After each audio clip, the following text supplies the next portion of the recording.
Selon une étude encore controversée, les vacances d'été seraient le plus propice moment à la préparation de la rentrée en première année de prépa BCPST. Dans le doute, mieux vaut s'y mettre.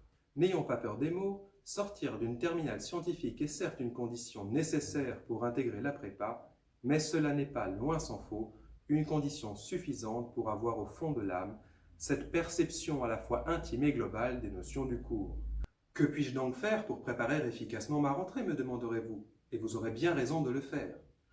Pour commencer, il s'agit de bien comprendre l'esprit du programme. On veut faire de vous des scientifiques capables de comprendre et de manipuler des données statistiques afin d'élaborer des modèles probabilistes dont ils comprennent le sens et la portée, et donc les limites. Pas des ânes perdus qui tuent des chatons parce qu'ils confondent les millilitres et les millimètres cubes. Le langage des probabilités doit donc être aussi bien maîtrisé que votre langue maternelle. Mieux encore, diront certains. Une question comme au bout de combien de temps la probabilité que Phineas ait parcouru plus de la moitié du tour de la Terre dépasse-t-elle les 10% ne devrait pas avoir matière à vous émouvoir.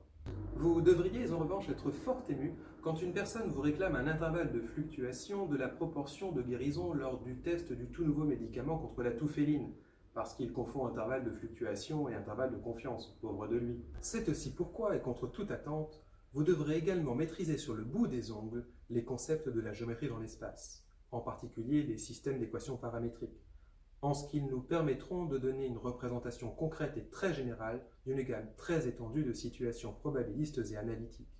Il faudra surtout être à l'aise avec la manipulation des inégalités. En ce qu'un scientifique ne se contente pas de donner vaguement des quantités approchées, il donne des encadrements précis. À ce titre, il ne suffira pas de savoir qu'une fonction croissante, ça monte. On attend de vous que vous puissiez exploiter une définition précise, amenant des résultats précis, dans un langage clair et précis. Oui, parce que clarté et précision sont les maîtres mots de la prépa, y compris et avant tout dans la présentation des raisonnements.